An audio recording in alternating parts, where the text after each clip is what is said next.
Everyone, good morning. আজকে হলো গিয়ে জন্মাষ্টমী, আর আমি ঘুম থেকে উঠে ফ্রেশ হয়ে ব্রাশ করে এসে পড়েছি ছাদে। আজকে অনেক দিন পর আমাদের এখানে রোদ্র উঠেছে, কয়েকটা দিন ধরে বৃষ্টি হচ্ছিল।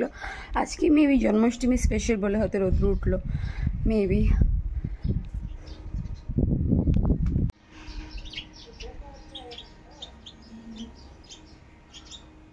A few moments later. তারপরে আমি এসে বললাম রান্নাঘরে, আর এই নিয়ে আমি আজকে খাবো আমুড়ি মাখা, আমার সকালে ব্রেকফাস্ট। যেহেতু আজকে শনিবার নিরামিষ, তাই সিম্পল খাবার, আর গরমও অনেক উঠেছে, তো তাই সিম্পলভাবে খাবো আমুড়ি মাখা।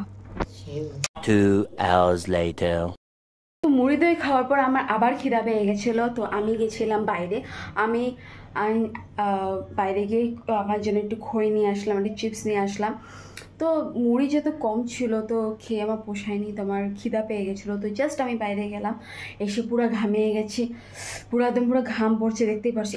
এত রোদ্রু, কি টেম্পারেচার বলার বাইরে।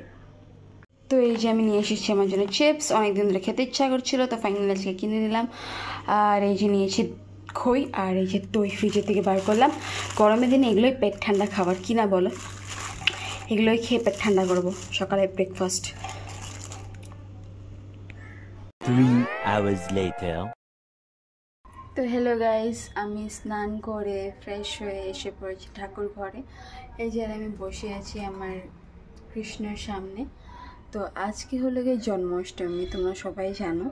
তো আমার এটা শুনে খুবই মন খারাপ লাগছে যে আমি ভেবেছিলাম জন্মাষ্টমীতে আজকে ইস্কনে যাবো, যেহেতু আমাদের ঘরের সামনেই ইস্কন মন্দিরটা। বাট আনফর্চুনেটলি কী হয়েছে যে এবার আমি শুনতে পারলাম যে ইস্কন নাকি বহুত দূরে নিয়ে গেছে। মানে আমার ঘর থেকে প্রায় ধরো তোমার আধা ঘন্টার রাস্তা অটোতে, আর হেঁটে যাওয়া তো প্রশ্নই ওঠে না। তো এত দূর নিয়ে গেছে, মানে আমার ভেবেই এরকম লাগছে লাইক কী করে যাব। আর ওই জায়গাটা বলতে পারো একটু ব্যাকওয়ার্ড জায়গা, মানে লাইক সন্ধ্যা পরে ওখানে মানে মানে খুব একটা মানুষজন থাকে না, অটো ফটো সব মানে খুব বেশি চলাফেরা করে না। আর নর্মালি জন্মাষ্টমীতে দেরি হয়, লাইক আগের মানে এর আগেও যে যতবার গেছি রাত্র 10টা, 10:30, 11টা কোনো ব্যাপার না। আমার পাড়ার থেকে আর পাড়া আমি আরামসে, মানে আমার ঘর থেকে একটু দূর হলেও আমি আরামসে আমি গলি গলি দিয়ে হেঁটে চলে আসতে পারতাম আমি মা। বাট এখন কী হয়েছে না, যে যদি রাত্র 8টার বেশি দেরি করি তাহলে অটো পাবো না। 8টাও মানে বহুত বেশি দেরি হয়েছে, 8টাতেও মানে অটো পাওয়াটাও মুশকিল হয়ে যেতে পারে। তো আমার এটা শুনে এখন বহুত খারাপ লাগছে যে আমার অনেক আশা ছিল যে আমি আজকে জন্মাষ্টমীতে ইস্কন যাবো করে, কিন্তু এখন শুনে এত খারাপ লাগছে যে আমি আজকে যেতে পারবো না, এত দূর হয়ে নিয়ে গেছে। আর তার মধ্যে কালকে হলো গিয়ে মনসা পূজা ঘরে, তো পাপার থেকে আমি মানে যাব, আমি মা মানে ভাড়াও যেতে পারছি না বা কিছু, মানে মানে আজকে জিনিসপত্র পাপা বহুত কিছু কিনবে, বাজার করবে, মারও অনেক কাজ আছে। তো আমি এখন কিছু কাউকে বলতেও পারছি না, কিছু বলবো না, তাই বলবো এখন কী করে। মাকে বলেছিলাম যে যাবো করে, মা বলছে যে আমি আর তুই যদি যাই তাহলে কতগুলো ভাড়া লাগবে লাগে, তারপরে কালকে মনসা পূজা, এখন পাপার থেকে কী করে যাবি। তো এটা নিয়ে শুনে একটু মনটা খারাপ লাগছে, আমি বসে আছি। এক তো ঘর থেকে তো দূর হয়ে গেল মন্দিরটা, 2 নম্বর হলে গিয়ে আমার ভেহিকেল নেই কোনো। আর আরেকটা জিনিস খারাপ লাগছে হলো গিয়ে আজকে জন্মাষ্টমীতে আমি অনেক দিন আগে ভগবানকে বলেছিলাম, মানে প্রমিস করেছিলাম যে জন্মাষ্টমীতে আমি একটা কেক আনবো, মানে এগলেস কেক আনবো করে, এগলেস কেক কাটবো, এটা আমার ইচ্ছা ছিল। এর আগের ভিডিওতে তোমরা দেখেছো টেক মাহিন্দ্রাতে আমি জব পেয়েছিলাম, বাট ওটা আমার চলে গেল। তো জবটা চলে গেল, পয়সা নেই হাতে, তো কেক গিফট করতে পারছি না ভগবানকে। খুব শখ ছিল যেন, আমি যে ভেবেছিলাম সকালবেলা মন্দিরে যাব, ধূপকাঠি দেখাবো ঠাকুরকে, তারপর ঘরে এসে কেক কাটবো আমার কৃষ্ণের সামনে, কিছুই হচ্ছে না। মানে জাস্ট চুপচাপ বসে আছি। এখন দুপুর 2টা বাজে, আমি একটু শুয়ে আছিলাম, শুয়ে ঘুম থেকে উঠে স্নান করে তারপর এসে চুপচাপ বসে আছি ভগবানের সামনে। কি করব, আমার কিছুই ভালো লাগছে না। তো আমি আমার কৃষ্ণের চরণে একটা ঘিয়ের বাতি ধরিয়ে দিলাম। আর জন্মাষ্টমী যেহেতু মা করে না, তাই এখানে কোনো ডেকোরেশন করেনি। Next day. Hello everyone, good morning. আজকে হলো গিয়ে সানডে, তো আমি হলো করে নিয়েছি শ্যাম্পু, দেখতেই পাচ্ছি মাথায় টাওয়াল পেঁচানো। তো আমি এসে পড়েছি ছাদে, ঠাকুর ঘরে, যেহেতু আজকে মনসা পূজা, তো আমাদের ঘরে আজকে মনসা পূজা হচ্ছে। তো আমাদের বাড়িতে প্রত্যেক বছর মনসা পূজা হয়। আর দেখো ব্রাহ্মণ আসার আগে আমার মা কত সুন্দর করে সবকিছু সাজিয়ে নিচ্ছে। এখানে বেলপাতা আছে, দই আছে, ফল আছে, মিষ্টি ভোগ আছে, ফুল আছে, আর ব্রাহ্মণের ভুজি সব কিছু রেখে দিয়েছে। তো আমাদের বাড়িতে 9 নাগের পূজা হয়, তো দেখতেই পাচ্ছি মূর্তিটা 9 নাগের। তো তারপর চলে আসলো ঠাকুরমশাই আর এখানে এসে পূজা শুরু করে দিল।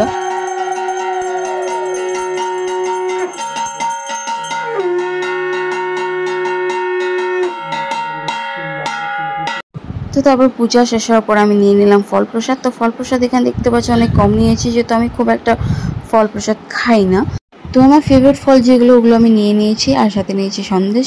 আর এখানে দেখো আমাকে খেতে দিয়েছে মা দুধ কলা, যেহেতু আমাদের এখানে নিয়ম আছে দুধ কলা আমরা যেটা নাককে দিই ওটা আমরা নিজেরাও পান করে নিই, আমাদের নিয়ম আছে। আমি অনেককে দেখেছি এরকম দুধ কলা সাপকে দিয়ে ভগবানকে দিয়ে ফেলে দেয়, বাট আমাদের হলো নিয়ম অনুযায়ী আমাদের খেতে হয় এটা।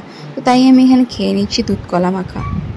তো বন্ধুরা, মা মানুষের থেকে আমি কিছু চাবো আর মা দিবে না, এটা হতেই পারে না। এটা হলো গিয়ে প্রমাণ, এই নিয়ে আমি অনেকবার প্রমাণ পেয়েছি। আর এই হলো গিয়ে তোমাদেরকে দেখিয়ে দিচ্ছি। দেখো, মার থেকে আমি হালকা হালকা মনে মনে চেয়েছিলাম যে মা এই বছর যাতে বলির প্রসাদটা আমি পাই।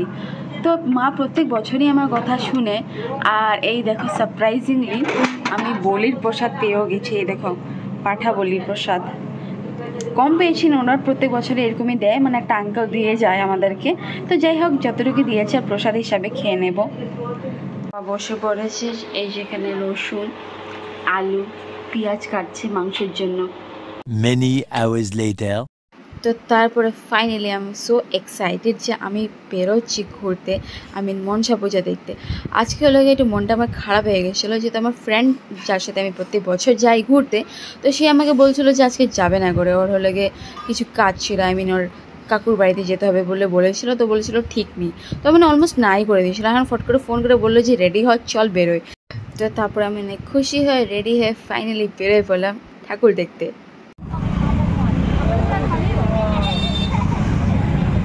তো এই হলো গিয়ে মা মনসার সেই মন্দির, যে মন্দিরে আসার জন্য প্রতি বছরের মন ছটফট করে, তো এইবারও করছিল। তো ফাইনালি আমি চলে আসলাম মার আশীর্বাদে।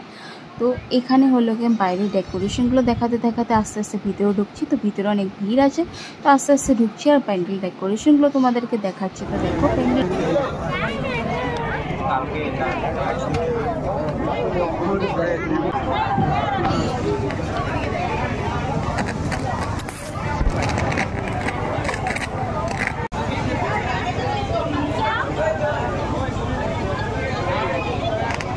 তারপরে আস্তে আস্তে করে একটু সামনের দিকে এগোলাম, ভিড় অনেক ছিল, তো ভিড় ঠেলা ধাক্কা করে আস্তে আস্তে গেলাম। তো তারপরে একটু সিঁড়ি দিয়ে উপরে উঠলাম। তো প্রথমে মাকে দেখে একদম সাহস করতে পারিনি ভিডিও করার, যেহেতু মার সামনে দাঁড়িয়ে ভিডিও করবো একদম সাহস করতে পারছিলাম না।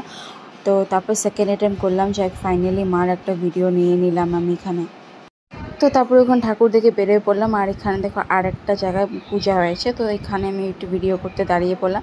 এখানে পাশে খিচুড়ি দিচ্ছিলো, বাট আমি খিচুড়ি খাই না বলে আমি দাঁড়াইনি, আর তবে চলে গেলাম আমি থার্ড পূজা দেখতে। তো থার্ড পূজাতেও এখানে আনফর্চুনেটলি কিছুই দিচ্ছিলো না, কিছু একটা দিলে আমি নিয়ে নিতাম, বাট কিছু দিচ্ছিলোই না। তো দেখা এখানে পূজা হচ্ছে আমি দেখলাম, তো যা দেখলাম পূজা হচ্ছে। তো এখানে মার একটা শর্ট একটা ভিডিও করলাম। তো ভিডিও করার পরে এন্ড তো শেষ আমার পূজা দেখা, আমি আবার বসে গেলাম স্কুটিতে, এখন এসে পড়ছি ঘরে। তো আজকের জন্য এতটুকুই, ব্লগটাকে এখানেই শেষ করে দিচ্ছি। তো যাই হোক, আমার মার দর্শন করে মনটাকে খুব ভালোই লাগছে, আমার খারাপ তো একদমই লাগছে না, ভালোই লাগছে মনটা আমার। তো যাই হোক, ভিডিওটা ভালো লেগে থাকলে তোমরা ভিডিওটাকে লাইক করে দিও, চ্যানেলটাকে সাবস্ক্রাইব করে দিও। তো দেখা হচ্ছে তোমাদের সাথে আরও নতুন নতুন ব্লগস নিয়ে।